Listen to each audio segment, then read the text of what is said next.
Halo Bapak Ibu, saudara-saudari sekalian, lovers and haters, salam cerdas Indonesiaku. Jumpa lagi kita pada kesempatan kali ini. Bagi Anda yang belum subscribe channel saya, silakan subscribe channel saya. Tekan loncengnya agar Anda dapat notifikasi setiap kali saya mengupload video-video saya. Oke, pada kesempatan kali ini saya akan membahas, sebut saja, bisnis jual beli handphone bekas. Ya, jual beli bisnis handphone bekas. Apa pentingnya Pak jual bisnis handphone bekas? Begini loh, saya tidak sedang mengajari Anda bagaimana cara menjual atau berbisnis, kecuali kalau memang Anda mau berbisnis jual beli handphone bekas. Tapi di sini saya lebih kepada memberikan suatu advice jika Anda ingin menjual atau membeli handphone bekas. Karena begini loh, kita ketika pakai handphone, mungkin kita pakainya rapih gitu ya, bahkan nggak pernah jatuh, nggak ada yang lecet. Tapi sudah lama ada model baru gitu ya. Nah, terus yang lama mau dikemanain? Biasanya orang memilih untuk dijual atau dia kasih sebagai hadiah kepada orang yang membutuhkan gitu ya, whatever lah gitu ya. Tapi sebagai catatan saya terangkan dulu di sini, saya seumur hidup belum pernah menjual handphone bekas saya. Jadi kalau Anda ke rumah saya ada lemari. Kalau Anda buka lemari itu, semuanya ada handphone bekas saya. Oke? Sekali dua kali, tapi hanya maksimum sekali ya. Saya kasih saudara saya yang membutuhkan. Itu pun setelah saya melakukan langkah-langkah yang diperlukan sebelum handphone lama saya pindah tangan. Oke? Jadi di sini yang akan saya bahas adalah bagaimana atau apa yang harus Anda lakukan jika Anda ingin menjual handphone lama Anda, baik itu dijual atau diberikan kepada orang. Anda berikan gratis lah. Intinya handphone Anda itu berpindah tangan dari tangan Anda ke tangan orang lain. Terlepas itu Anda jual atau Anda berikan begitu saja kepada orang lain. Ada langkah-langkah yang harus Anda lakukan untuk memastikan keamanan data Anda. Oke? Begini, yang pasti pemilik handphone atau pengguna handphone di zaman modern ini pasti berkenalan atau menggunakanlah setidak-tidaknya medsos seperti Facebook, Instagram, dan lain-lain gitu ya. Dan juga messaging seperti WhatsApp misalnya ya. Nah, saran saya sebelum Anda pindah tangankan handphone lama Anda, baik itu Anda jual atau Anda berikan kepada orang lain, satu, kalau saya sih yang paling penting, begitu juga kalau Anda ganti handphone baru ya, itu pasti Anda lakukan inilah. Anda backup WhatsApp Anda. Biasanya ke Google Drive lah ya. Anda backup. Kalau Anda main berikan begitu saja kepada orang lain, tentu ketika dia buka, dia akan bisa baca semua WA Anda gitu ya. Oke, itu satu. Sehingga ketika Anda pakai handphone baru, data yang di WhatsApp yang sebelumnya Anda backup, bisa Anda restore lagi ke handphone Anda yang baru. Ini basic lah ya. Nah, pastikan Anda log out dari semua medsos Anda, mau itu WhatsApp, maksud saya ya WhatsApp, Facebook, Instagram, atau apapun, Twitter dan lain-lain. Anda log out ya, kemudian Anda hapus itu aplikasinya. Pokoknya semua aplikasi yang medsos Anda hapus dengan sebelumnya Anda log out dulu gitu ya. Kemudian Anda lakukan factory reset ya. Kalau bahasa Indonesia apa sih itu namanya, reset pabrik ya. Kalau saya sih bacanya yang Inggris ya, factory reset.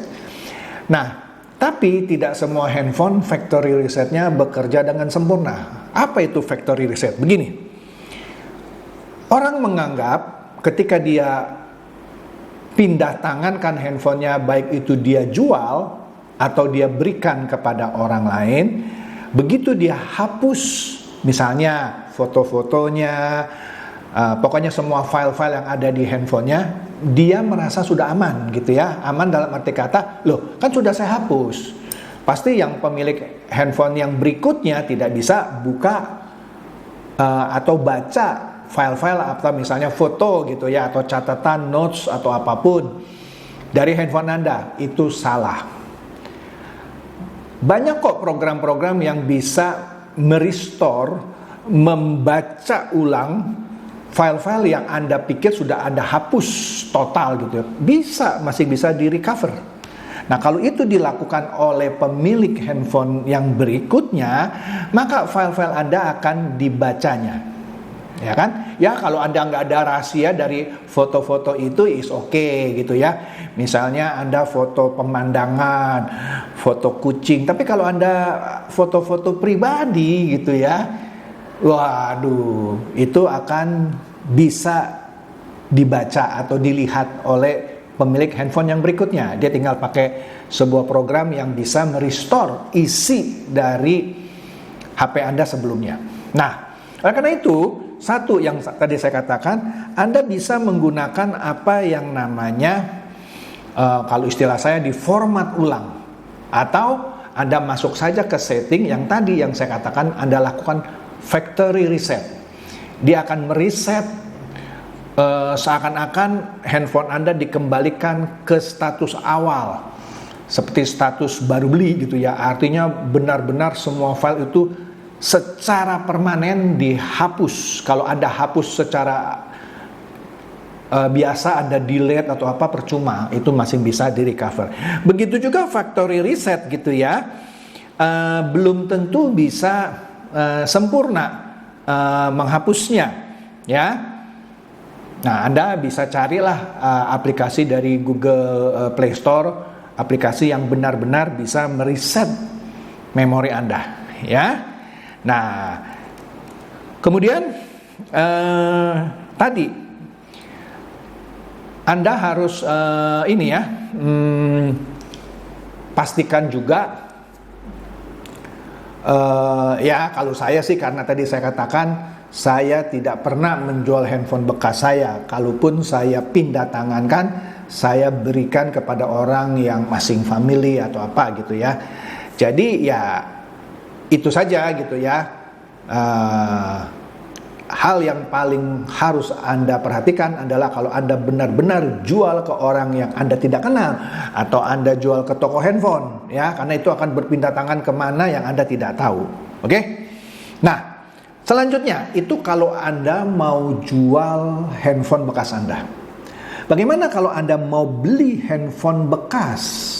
Nah, jangan dipikir Anda kalau beli handphone bekas nggak ada risikonya. Oke?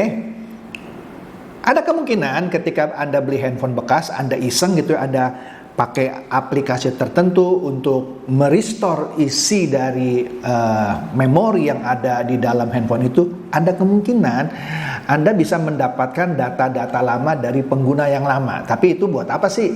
Kecuali Anda memang sukanya melihat file-file orang gitu ya. Tapi bukan itu yang terpenting. Yang terpenting adalah, nah, banyak handphone yang ketika pertama kali dijual kepada pemilik pertama, itu pemilik pertamanya itu membelinya secara kredit. Ya, membelinya secara kredit. Apa yang terjadi jika Anda beli handphone bekas yang bekas dibeli dengan cara mengkredit, baik dari aplikasi pinjol atau apapun lah ya. Saya nggak mau sebut lah ya. Pokoknya handphone itu dibeli dengan cara mencicil atau kredit ya. Nah, di sini Anda lebih harus hati-hati. Kenapa? Bayangkan, dia nyicil, terus dia jual handphonenya. Gini loh, ya. Dia beli handphonenya, dia cicil sebulan beberapa puluh ribu atau beberapa ratus ribu dah gitu ya. kemudian dia sudah puas pakai beberapa bulan, sebut saja misalnya ya, saya ambil contoh, dia masih harus mencicil 1 tahun lagi. Misalnya dia beli kredit, asumsi ya, dia beli kredit untuk dicicil 2 tahun. Setelah dia cicil 1 tahun, kemudian dia mau ganti handphone yang lain, tapi dia tidak lunasi. Dia tidak lunasi, dia jual aja begitu. Dia jual ke Anda. Asumsi dah, Anda tidak dikenal baik oleh orang itu, Anda juga tidak kenal baik oleh orang itu, Anda ketemu di mana gitu ya. Ini umpama ya. Terus Anda main beli gitu ya. Ternyata handphone itu sebelumnya dibeli dengan cara kredit. Nah, biasanya handphone yang dijual dengan cara kredit, di dalamnya ada aplikasi si pinjol itu. Baik itu pinjol atau penyedia kredit apapun lah, ya. Jadi kalau Anda beli handphone, Anda cek dulu handphonenya itu ada nggak aplikasi penyedia kredit apapun lah namanya ya. Nah, kemudian Anda cek juga, Anda coba akses internet gitu ya. Apakah ada fitur-fitur yang dibatasi? Misalnya Anda nggak bisa akses jaringan internet terlalu lama, pokoknya akses Anda dibatasi. Nah, kalau ada ciri-ciri seperti itu, Anda harus waspada. Berarti itu handphone dibelinya dengan aplikasi kredit, ya. Kemudian di home screen juga ada tulisan mengenai kredit, ya. Nah, itu hati-hati, artinya itu handphone dulunya dibeli secara kredit. Apa resikonya? Resikonya Anda kan nggak tahu dia itu masih berapa lama lagi nyicilnya. Kalau masih 1 tahun lagi, nggak usah nunggu 1 tahun. Akhir bulan ketika cicilan itu jatuh tempo, Anda yang ditagih. Kalau Anda nggak bayar cicilannya, handphone itu dimatikan. Anda nggak bisa pakai, padahal baru beli beberapa minggu. Jangankan beberapa minggu, mungkin baru beberapa hari, 5 hari kemudian sudah jatuh tempo untuk bayar cicilan, dan Anda nggak tahu gimana bayarnya, dan kan bukan Anda yang harus bayar, harusnya pemilik handphone yang lama kan, tapi dia nakal, dia jual. Ya kalau Anda nggak lunasi, handphone Anda diblokir, nggak bisa dipakai, baru tahu. Nah, itulah yang sering terjadi ya. Nah, kemudian apa lagi ya, kemudian Anda harus coba lakukan yang namanya factory reset ya. Factory reset, kalau dalam bahasa Indonesianya biasanya ditulis riset pabrik gitu ya. Nah, kalau Anda coba klik riset pabrik gitu ya, tapi gagal. Nah, riset pabrik kan tadi kan atau factory reset tadi saya sudah terangkan kan ya, ketika Anda mau jual handphone Anda lakukan factory reset supaya semua data itu terhapuskan ya. Walaupun sudah saya katakan tidak semua handphone factory resetnya sempurna. Nah, di sini Anda coba factory resetnya, walaupun pasti handphone itu sudah dihapus gitu ya, data-datanya gitu ya. Anda tes saja factory resetnya. Kalau handphone yang sudah ditanamkan aplikasi dari penyedia kredit, Anda lakukan factory reset, dia tidak bisa. Sampai sekarang setahu saya belum ada cara untuk menghapuskan aplikasi dari penyedia kredit itu. Kecuali nanti ditemukan caranya bagaimana menghapus aplikasi penyedia kredit itu ya. Sebab kalau bisa dihapus, nah Anda aman itu ya, Anda nggak usah pusing-pusing soal cicilan karena aplikasinya sudah dihapus dari handphone. Tapi sepengetahuan saya sampai sekarang belum ditemukan cara bagaimana menghapus aplikasi yang sudah ditanamkan oleh para penyedia kredit itu. Karena dengan itulah dia bisa mengontrol handphone Anda. Nanti Anda dikirimkan message tagihan, kalau Anda nggak bayar, Anda akan diblokir. Yang ngirim siapa? Aplikasi itu, gitu ya. Nah, jadi kalau Anda tidak bisa melakukan factory reset ya sudah pastilah itu handphone dulunya belinya kreditan ya. Kemudian kalau Anda mau lebih advance lagi, Anda cek di menu admin dari handphone itu, Jika di dalamnya terdapat aplikasi security plugin, ya, itu adalah aplikasi dari penyedia kredit itu, ya. Karena dengan aplikasi plugin itu, si penyedia kredit itu bisa mengakses handphone Anda. Kalau Anda tidak melanjutkan bayar cicilannya, maka handphone Anda akan diblokir dan Anda tidak bisa pakai lagi handphonenya. Ya. Jadi sebelum Anda menyesal membeli handphone bekas, pastikan Anda cek hal-hal yang saya sebutkan tadi. Jika tidak, maka sama saja Anda sudah keluarkan uang meskipun handphone bekasnya murah, tapi ternyata Anda masih harus melunasi cicilannya. Oke? Sederhana bukan? Jadi itu saja ya, semoga ini mencerdaskan dan mencerahkan Anda semua. Silakan share video saya ini kepada teman-teman, sahabat atau kerabat supaya mereka tambah cerdas dan tercerahkan. Seperti biasa, terima kasih.